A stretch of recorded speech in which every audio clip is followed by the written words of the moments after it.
એક રામ ભક્તે લખેલી રામાયણ સીધી નજરે કદાચ કોઈ વાંચી જ ના શકે એવી છે. પહેલી નજરે જોતા એવું લાગશે કે આ વળી કઈ ભાષામાં રામાયણ લખી છે. એટલે કે આ રામાયણ લખનારે એની એવી કારીગરી બતાવી છે કે રામાયણ સીધી નજરે નહીં પણ ઉલટી નજરે વાંચવી પડે તો જ વંચાશે. અયોધ્યામાં શ્રીરામ ભગવાનના પ્રાણ પ્રતિષ્ઠા મહોત્સવને લઈને દેશમાં ચારેય બાજુ જાણે ઉમંગ ને ઉલ્લાસ છવાયો છે. સૌ પોતપોતાની રીતે શ્રીરામની ભક્તિ દર્શાવી રહ્યું છે. ત્યારે મહેસાણાના વિસનગરના રામ ભક્તે ઉલટા અક્ષરોમાં અનોખી મિરર રાઇટિંગ રામાયણ લખી છે કે જેને વાંચવા રામાયણનું પેજ મિરર આગળ મૂકો તો જ વંચાય. 20 વર્ષ અગાઉ લખેલી ઉલટા અક્ષરોની રામાયણ 20 વર્ષ બાદ અયોધ્યામાં શ્રીરામના ચરણોમાં સમર્પિત કરવાની આ રામ ભક્તની ઈચ્છા છે. 1426 પાનાની રામાયણ લખવામાં 7 મહિના જેટલો સમય લાગ્યો હતો. આ રામાયણને ઇન્ડિયા બુક ઓફ રેકોર્ડ અને લિમ્કા બુક ઓફ રેકોર્ડમાં સ્થાન મળ્યું છે. અને આ રામાયણ 20 વર્ષ બાદ અયોધ્યામાં શ્રીરામના ચરણોમાં સમર્પિત પણ કરવા માંગે છે જશવંતભાઈ. નામ તમારું? પટેલ જસવંતકુમાર માધવલાલ. ઉલટા અક્ષરની તમને કેવી રીતે સૂઝ થઈ, પ્રેરણા થઈ? હું દુકાન બેઠે હતો એટલે તો એમ્બ્યુલન્સ નીકળી બરાબર, એટલે એમાંથી 20 વર્ષ પહેલાં મને આવીની પ્રેરણા મળી. અને પછી શું કર્યું ભાઈ? પછી મેં ધીમે ધીમે પ્રેક્ટિસ કરીને સ્પીડ વધારી અને પછી મને ઈચ્છા થઈ કે કંઈક સારું લખવું. તો મને રામાયણ લખવાનો વિચાર આવ્યો. મેં આખી સંપૂર્ણ રામાયણ મિરર રાઇટિંગના અંદર 2007માં પૂર્ણ કરી.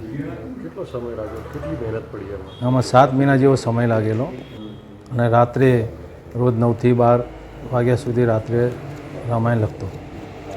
શું રેકોર્ડ મળ્યા? આમાં મને 2007માં ઇન્ડિયા બુક ઓફ રેકોર્ડ અને લિમ્કા બુક ઓફ રેકોર્ડના અંદર મને સ્થાન પ્રાપ્ત થયેલું. શું કરશો ભવિષ્યમાં? ભવિષ્યના અંદર મારી એક ઈચ્છા એ હોય કે ભવ્ય મંદિર બની રહ્યું તો હું મારા જાતે જઈને અયોધ્યામાં આ રામાયણ હું મંદિરમાં અર્પણ કરીશ. શું નામ આપનું? મારું નામ જય જશવંતભાઈ પટેલ છે. આજથી 20 વર્ષ પહેલાં જ્યારે પપ્પાએ લખવાની શરૂઆત કરી ત્યારે અમે તો ઘણા નાના હતા, પણ શરૂઆતમાં પપ્પા જ્યારે લખતા હતા ત્યારે જેમ નાનું બાળક જેમ આખી બાળકડી લખતું હોય એ રીતે પોતે ક ખ ગ એમ લખતા હતા.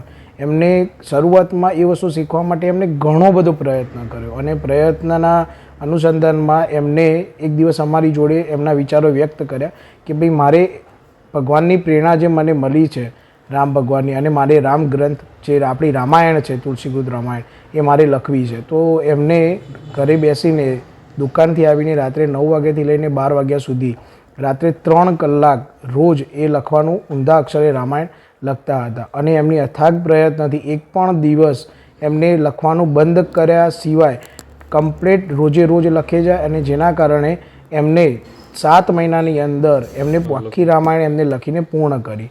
2007માં પૂર્ણ કર્યા પછી ઇન્ડિયા બુક અને લિમ્કા બુક ઓફ રેકોર્ડમાંથી એમને આખો એક એવોર્ડ આપવામાં આવ્યો.